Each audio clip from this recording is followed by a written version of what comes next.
On February 4th, 2023, an American fighter pilot climbed into the cockpit of the most advanced air superiority jet ever built, flew to 58,000 feet above the Atlantic Ocean off the coast of South Carolina, and fired a single missile at a slow-moving balloon. It sounds almost absurd. A $200 million stealth fighter, the crown jewel of American air power, designed to fight and destroy the most sophisticated enemy aircraft in the world, used to shoot down what some people initially called a weather balloon. But here's the thing. What happened that day was not absurd at all. What happened that day was one of the most consequential, most politically explosive, most militarily significant aerial engagements in American history since the Cold War. And almost nobody fully understands what actually took place. The real sequence of events, the real decisions being made behind closed doors, the real capabilities that were revealed and concealed, and the real message that was sent not just to China, but to every nation on Earth watching that moment unfold in real time. Today, we are going to change that. We are going to go step by step, minute by minute, decision by decision, through the entire story of the 2023 Chinese spy balloon shootdown. From the moment this massive object first crossed into American airspace over Alaska to the precise second that AIM-9X Sidewinder missile left the rail of that F-22 Raptor and turned a surveillance platform the size of 3 school buses into falling debris over the cold Atlantic waters. We are going to talk about what the balloon actually was, what it was doing, what it collected, and why China sent it in the first place. We are going to talk about why American military and intelligence officials tracked it for days before deciding to shoot it down, and what that delay revealed about the extraordinary complexity of modern geopolitical decision-making. We are going to talk about the F-22 Raptor itself, its history, its design, its capabilities, and why this moment was so significant for a jet that had never before recorded an air-to-air kill in over 2 decades of service. And we are going to talk about the aftermath, the diplomatic firestorm, the intelligence community's scramble to analyze the debris, the 3 additional mysterious objects shot down in the days that followed, and what this entire episode tells us about the silent, invisible war for information supremacy happening above our heads every single day. So settle in, because this story is far deeper, far more dramatic, and far more important than any headline ever told you. Let's go back to the beginning. To truly understand the significance of February 4th, 2023, you have to understand the context in which this event occurred. The relationship between the United States and China in early 2023 was already operating at a level of tension not seen since the most dangerous years of the Cold War. The 2 superpowers were engaged in a comprehensive strategic competition spanning economics, technology, military capability, and global influence. Taiwan remained a flashpoint. The South China Sea remained contested. The technology war over semiconductors was escalating rapidly. And the intelligence competition, the shadow war, fought not with bullets, but with sensors, satellites, signals, and surveillance, was intensifying at a pace that alarmed analysts on both sides of the Pacific. In this environment, China's People's Liberation Army had been quietly expanding and modernizing its intelligence collection capabilities for years. Satellites, cyber operations, human intelligence networks, and increasingly, high-altitude surveillance platforms. The balloon program that would produce the object shot down over South Carolina was not a new initiative. American intelligence officials later confirmed that similar Chinese high-altitude balloons had transited American airspace at least 3 times during the previous administration and had been spotted over more than 40 countries across 5 continents. This was not an accident. This was not a rogue program. This was a systematic, deliberate, and sophisticated global surveillance operation conducted by a nation that had calculated, apparently incorrectly, that it could operate these platforms with a level of deniability that would prevent serious diplomatic consequences. What changed in February 2023 was not the existence of the program. What changed was that the American public found out about it. And that changed everything. The object that would eventually be designated as a Chinese high-altitude balloon, or HAB, first entered American airspace near the Aleutian Islands of Alaska in late January 2023. The Aleutian chain stretches nearly 1,200 miles into the Pacific Ocean, creating a natural corridor between Asia and the North American continent. It is a strategically critical area, home to American military installations, and serving as one of the primary routes any trans-Pacific aerial approach would take. American surveillance systems detected the balloon as it entered U.S. airspace. This is a critical point that often gets lost in the popular narrative of this story. The United States military knew about this balloon from the very beginning. The North American Aerospace Defense Command, NORAD, the joint U.S.-Canadian organization responsible for monitoring North American airspace, was tracking this object carefully. What they were doing in those early days was not scrambling to respond to a surprise. They were watching, analyzing, and making a series of deliberate, calculated decisions about how to respond.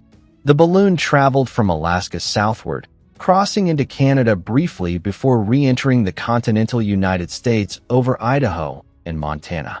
Montana. That is a name that should immediately register with anyone who understands American strategic geography, because Montana is home to Malmstrom Air Force Base, one of 3 installations in the continental United States that houses operational Minuteman III intercontinental ballistic missiles. The nuclear triad, the ultimate deterrent, the foundation of American strategic security. And here was a Chinese surveillance platform drifting directly over it.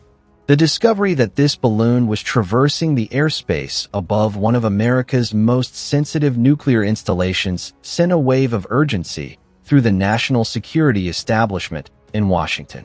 Emergency meetings were convened. The National Security Council was briefed.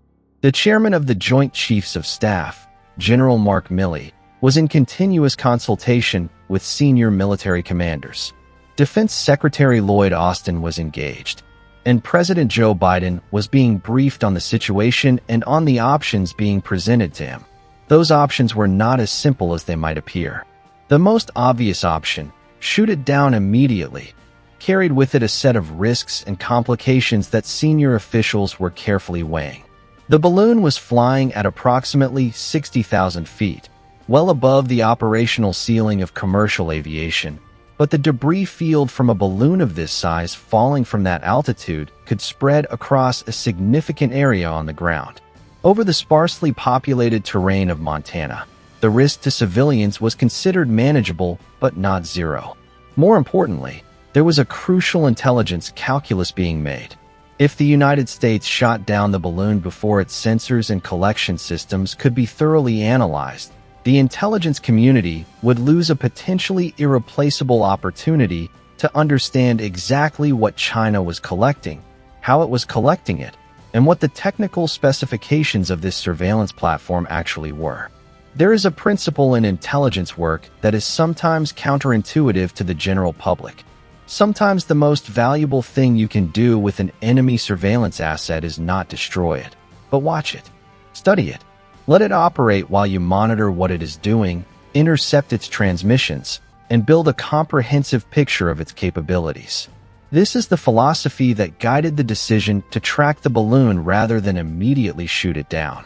While the balloon drifted across the continental United States, an extraordinary effort was underway to collect intelligence on the intelligence collector. U.S. Air Force reconnaissance aircraft flew near the balloon to photograph it, measure its emissions, and catalog its systems. The signals intelligence community was working around the clock to intercept any transmissions the balloon was sending back to Chinese controllers. Electronic warfare specialists were analyzing the electromagnetic signatures of the balloon's sensor packages, and analysts were building a detailed technical profile of a system that, despite China's claims that it was merely a civilian weather research balloon blown off course by unexpected winds, was clearly nothing of the sort. What they found was not reassuring. The balloon carried a sensor payload suspended beneath the main envelope that was clearly designed for intelligence collection. It had solar panels to provide power to its electronic systems. It carried what appeared to be multiple imaging and signals collection sensors. It had propulsion capability, small motors and control surfaces that allowed its Chinese operators to adjust its course and altitude to some degree, directly contradicting the lost weather balloon narrative.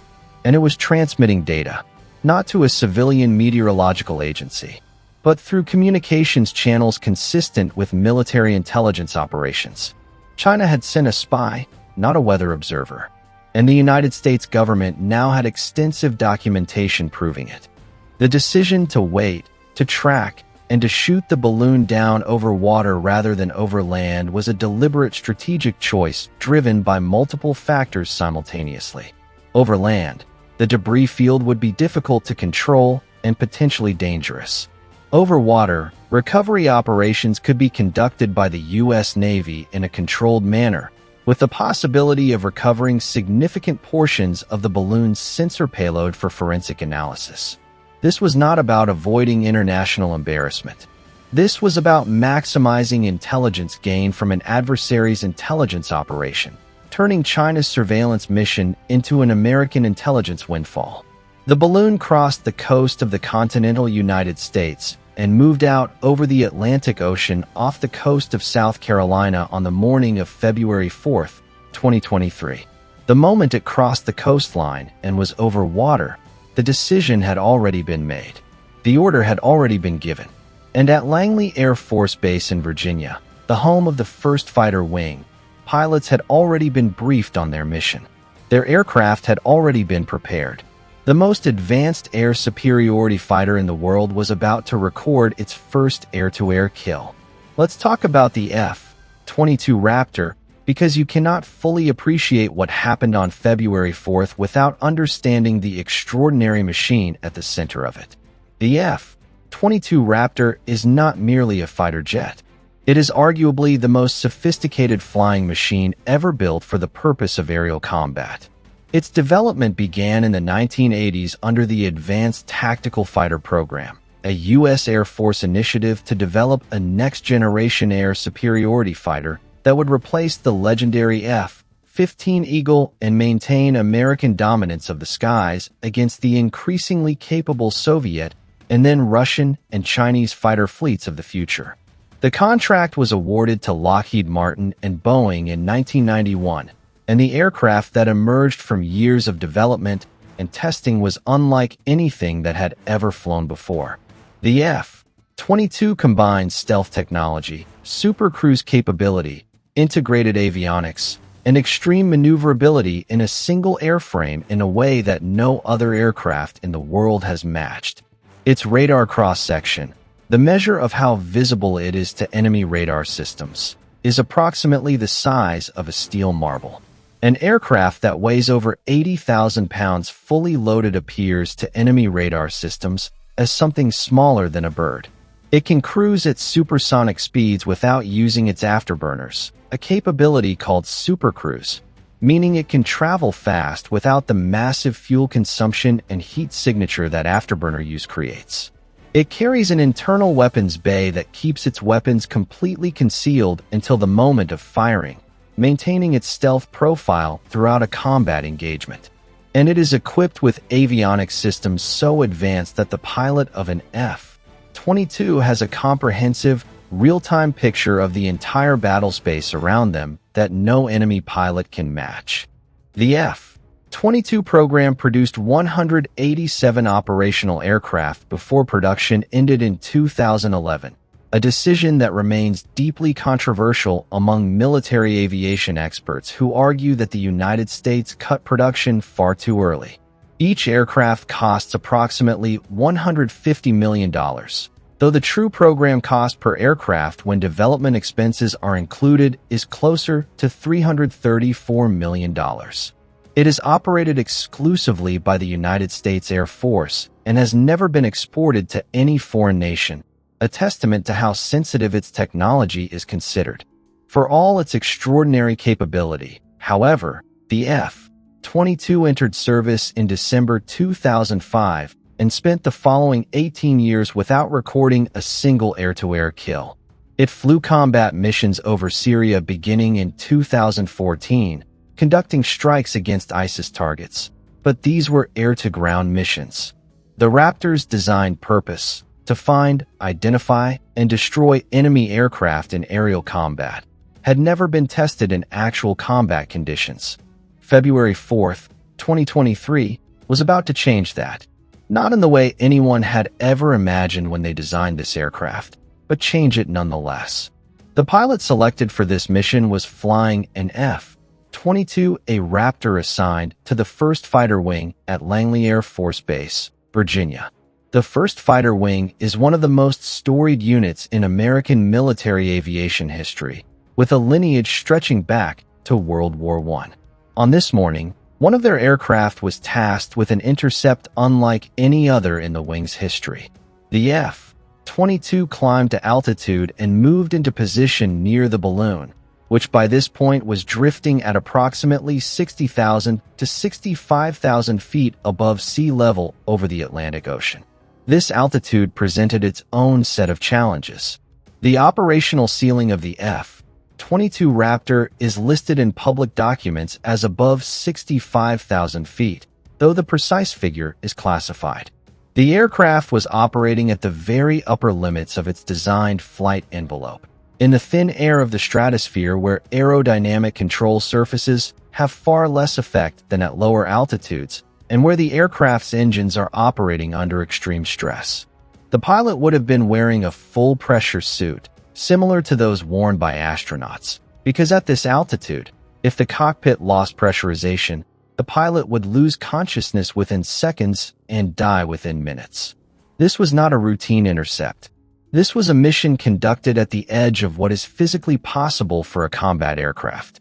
The weapon selected for the engagement was the AIM-9X Sidewinder, the latest variant of one of the most successful air-to-air missiles in aviation history. The Sidewinder family of missiles has been in continuous development and service since the 1950s, and the AIM-9X represents the pinnacle of that lineage. It uses an infrared seeker head to home in on heat sources, originally the heat of jet engine exhaust, but in the AIM-9X variant, a seeker so sensitive and sophisticated that it can track and engage targets with extremely low heat signatures. A balloon carrying solar-powered electronics, drifting in the stratosphere, does not produce much heat, but it produces enough. The AIM-9X also carries a directional warhead designed to maximize lethality against aircraft targets, and it carries a proximity fuse that detonates the warhead when the missile comes within lethal range of its target even without a direct hit. For a balloon, the kinetic and explosive energy of an AIM-9X detonation would be catastrophic. The envelope would be shredded. The lift gas would vent explosively, and the payload suspended beneath would begin the long fall to the ocean below. At approximately 2:39 p.m. Eastern Time on February 4th, 2023, the F-22 Raptor pilot was cleared to engage.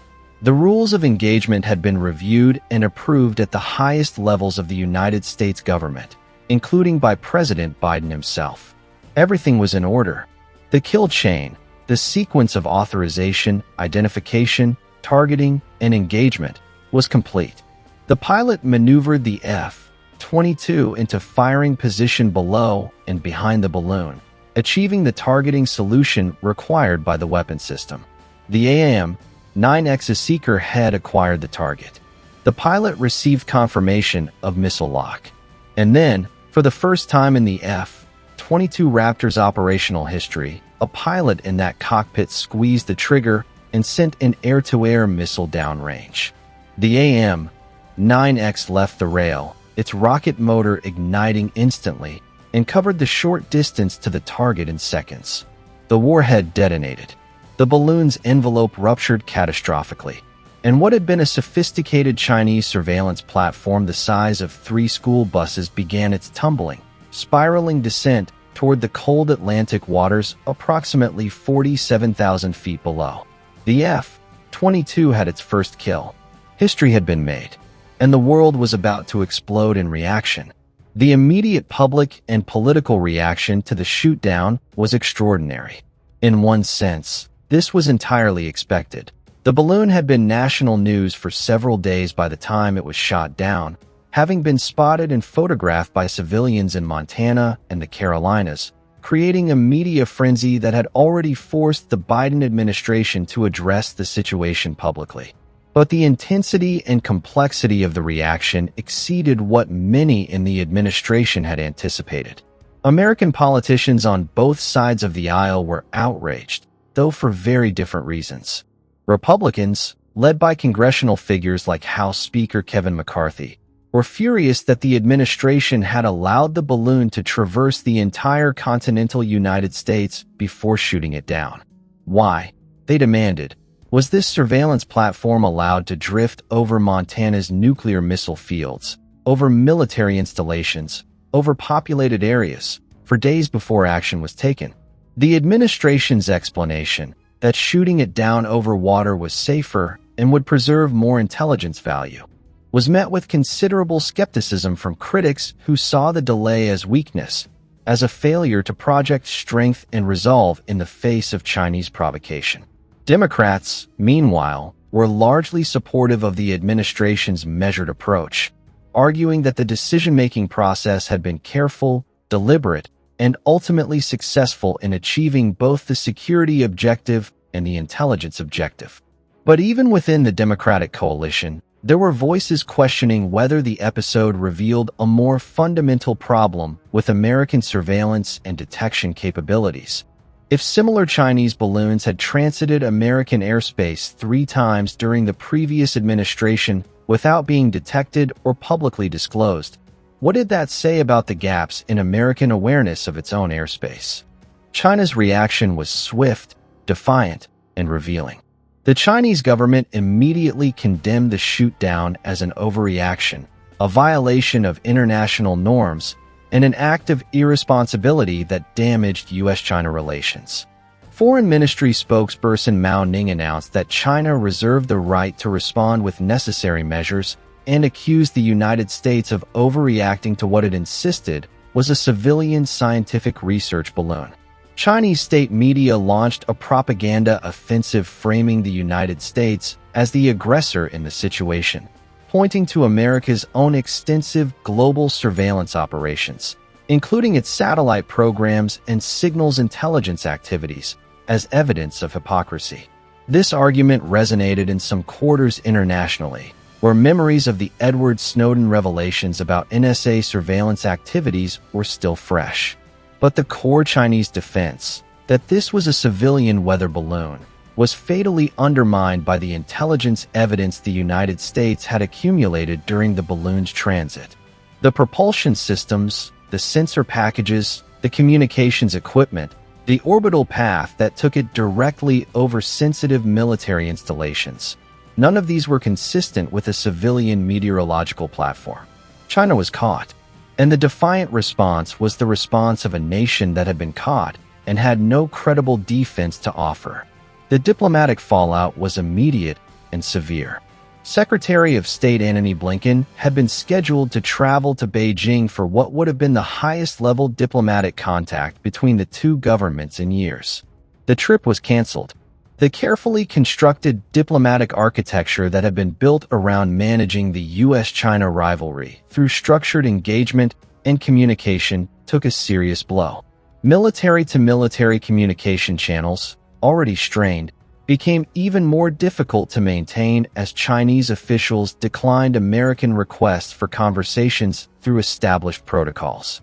This communication breakdown was itself a serious concern for military and national security professionals on both sides, because the greatest danger in U.S.-China relations is not that the two countries will decide to go to war, but that a misunderstanding or miscalculation will create a crisis that escalates beyond either side's ability to control. When the channels designed to prevent that kind of escalation are closed or degraded, the risk of catastrophic miscalculation increases. The balloon incident, beyond its immediate intelligence and security dimensions, had damaged the very infrastructure of crisis prevention that both sides needed. While the diplomatic firestorm raged in the days immediately following the shootdown, A very different kind of operation was underway beneath the waters of the Atlantic Ocean off the coast of South Carolina.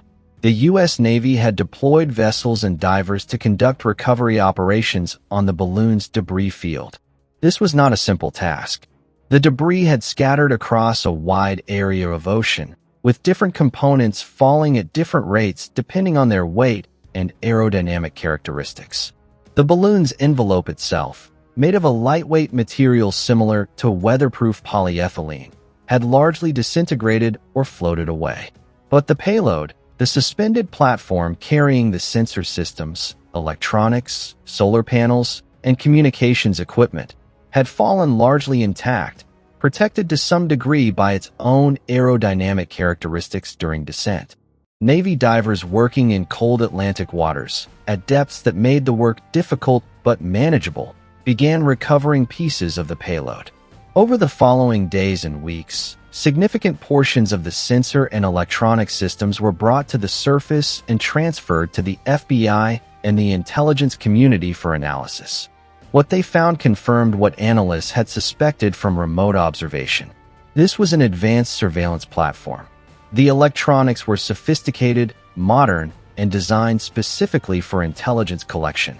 Some components, investigators noted with considerable concern, included American-manufactured parts, not stolen technology, but commercially available components that China had legally purchased and incorporated into a military surveillance system. This raised uncomfortable questions about export controls and the degree to which American commercial technology was finding its way into Chinese military programs. The intelligence analysis of the recovered debris revealed the full scope of what the balloon had been designed to collect. The sensor suite included high-resolution optical imaging equipment capable of capturing detailed photographs of ground-based facilities from 60,000 feet. It included signals intelligence collection equipment designed to intercept electronic emissions, radar signals, radio communications, and other electromagnetic activity from below. It included potentially measurement and signature intelligence systems designed to collect data on the specific characteristics of military systems and facilities. Taken together, this was a comprehensive intelligence collection platform capable of building a detailed technical picture of whatever it flew over. The fact that it had traversed the continental United States, including Montana's missile fields, was not incidental. It was the mission. But the story did not end with the Chinese balloon. In the days immediately following the February 4th shootdown, something remarkable happened. The United States military, its awareness of high-altitude airspace threats now sharply heightened, began detecting additional unidentified objects that its surveillance systems might previously have characterized differently or dismissed as sensor noise. On February 10th, an F-22 shot down an object over Alaska. On February 11th, another object was shot down over Canada's Yukon Territory by a U.S. fighter, the first time in history that American military aircraft had conducted a combat engagement over Canadian soil, with Canadian government permission. On February 12th, a fourth object was shot down over Lake Huron. 3 additional shootdowns in 8 days. The American public, already transfixed by the balloon saga, was now confronted with a bewildering cascade of events that seemed to suggest that American airspace had been far more crowded with mysterious objects than anyone had previously understood. The Biden administration's explanations for these additional objects were frustratingly vague. Officials said they could not definitively determine the origin or purpose of the objects shot down over Alaska, the Yukon, and Lake Huron. They said the objects appeared to be smaller than the Chinese balloon and did not have the same kind of clearly identifiable sensor payload.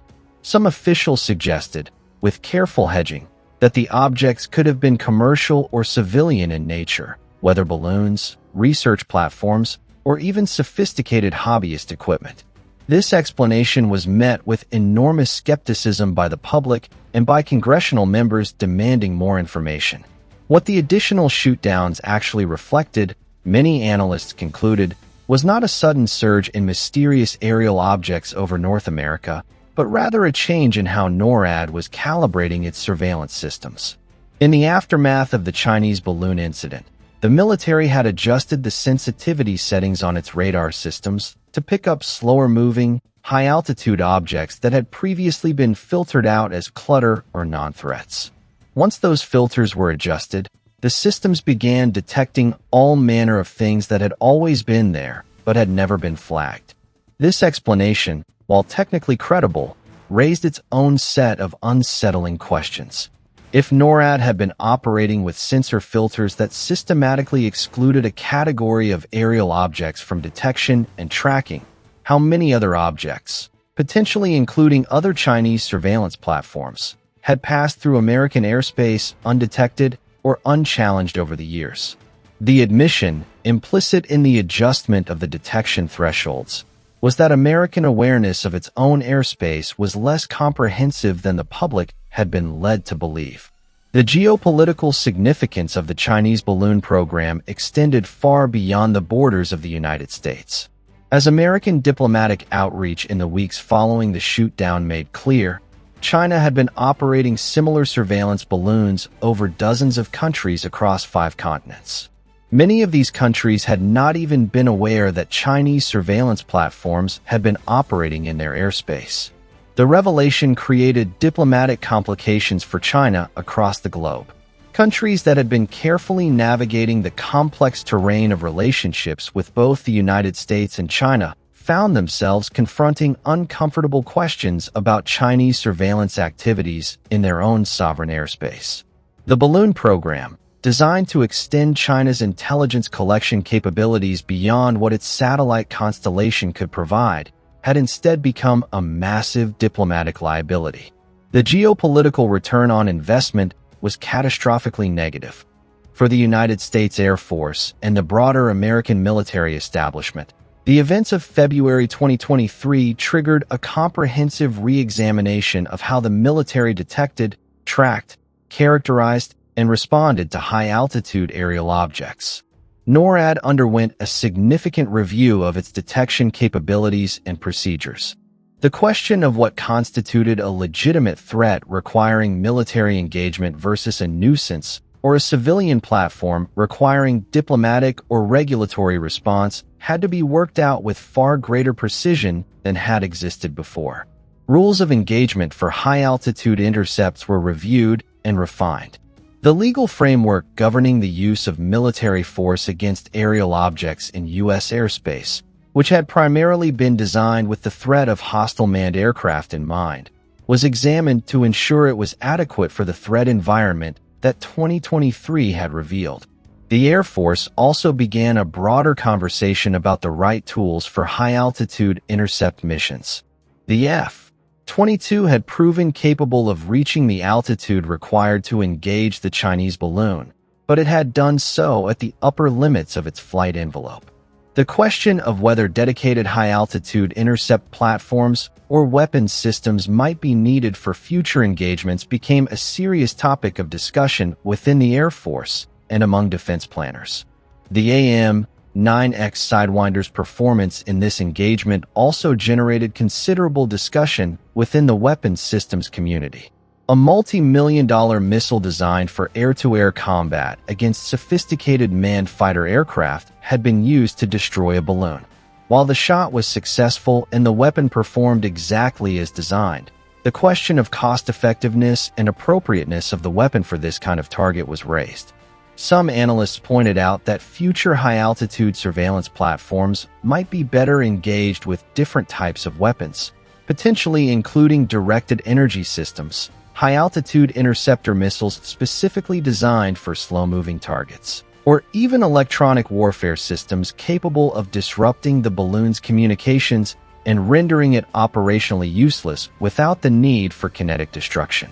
The Chinese balloon incident thus became a driver not just of policy and procedural changes, but of procurement and development conversations about what capabilities the United States military needed to address this emerging category of threat. The broader intelligence implications of the incident deserve careful examination. From China's perspective, the balloon program had clear strategic logic. Satellites, while extraordinarily powerful, operate on fixed orbital paths that are precisely known to the nations they overfly. A satellite in low Earth orbit passes over a given point on the surface at predictable intervals, and sophisticated military installations take satellite overflight schedules into account in their operational security procedures. A balloon, by contrast, could linger over an area of interest for extended periods, collecting imagery and signals data over a much longer window than any satellite pass could provide. A balloon operating at 60,000 feet is also below the altitude of most surveillance satellites, potentially giving its optical systems a closer, clearer view of surface targets. And a balloon, at least in theory, could operate with a degree of deniability that a satellite cannot, though the events of February 2023 demonstrated conclusively that this deniability was illusory. The strategic logic was sound. The operational execution was flawed. China had underestimated both American detection capabilities and the political consequences of discovery. From the American perspective, the intelligence gained from the recovery of the balloon's payload was likely substantial. The technical analysis of China's surveillance system capabilities, what sensors they were using, what data formats they were collecting in, what communications protocols they were using to transmit data back to Chinese controllers, provided the U.S. intelligence community with a detailed technical profile of a Chinese military program that had previously been known only through indirect means. This kind of direct access to an adversary's intelligence collection system is extraordinarily rare and extraordinarily valuable.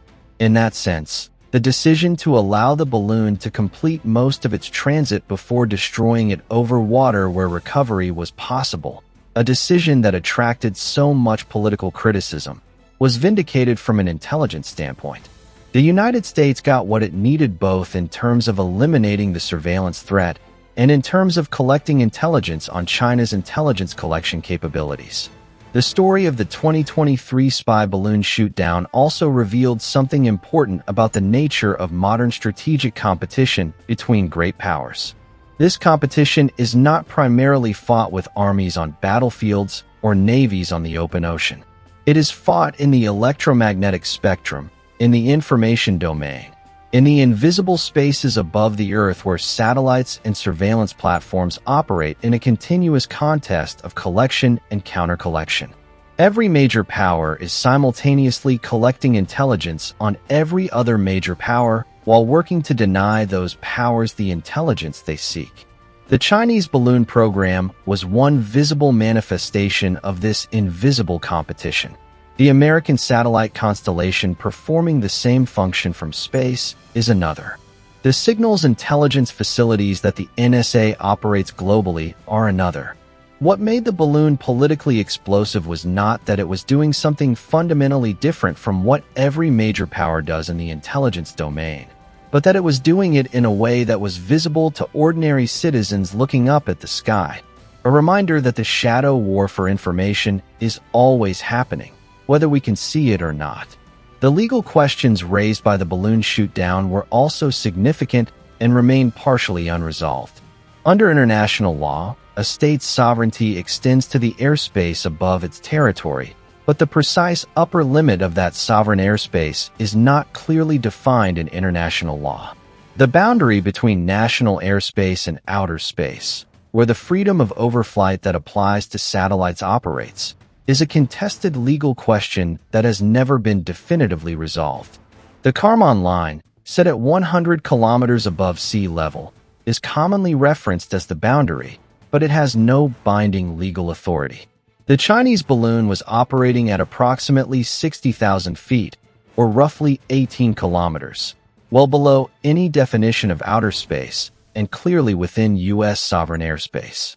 The legal right to destroy it was not seriously contested, but the broader questions raised about how international law should address high-altitude surveillance platforms, about the rights of states to deploy balloons in international airspace that subsequently enters another state's territory, about the standards for determining when a civilian-claimed platform is actually a military intelligence asset. These remain open questions that the international legal community is still grappling with. The human dimension of the story should not be overlooked. The pilot who fired that AIM-9X Sidewinder on February 4, 2023, is a real person whose identity the Air Force has not publicly disclosed for operational security reasons. But we know some things about what that moment must have been like. This pilot, trained for years to engage sophisticated enemy aircraft in high-stakes aerial combat, was tasked with shooting down what was, from a purely aeronautical perspective, an extraordinarily easy target. A balloon moving at perhaps 30 miles per hour at 60,000 feet presents none of the tactical challenges of a maneuvering, armed enemy aircraft. There was no threat to the pilot from the target. There was no danger of being shot back at, no threat of electronic countermeasures being deployed against the missile, no evasive action to contend with. But the weight of the moment, the knowledge that this was a historic engagement, that the world was watching, that the political and diplomatic consequences of this single missile shot were enormous, that weight was real. The pilot performed flawlessly. The mission was accomplished. And in the annals of American military aviation, that pilot's name, though unknown to the public, is recorded as the first person to achieve an air-to-air kill in an F-22 Raptor. In the months following the incident, the diplomatic relationship between the United States and China slowly, painfully began to rebuild. Blinken's Beijing trip, canceled in February, was eventually rescheduled and took place in June 2023. Other senior officials followed. The military-to-military communication channels that had been disrupted were gradually restored. But the balloon incident left a permanent mark on the relationship. It demonstrated that China was willing to conduct aggressive intelligence operations in U.S. sovereign airspace in a manner far more provocative than what satellites operating in international space could be characterized as. It demonstrated that Chinese assurances about the nature and purpose of its activities could not be taken at face value.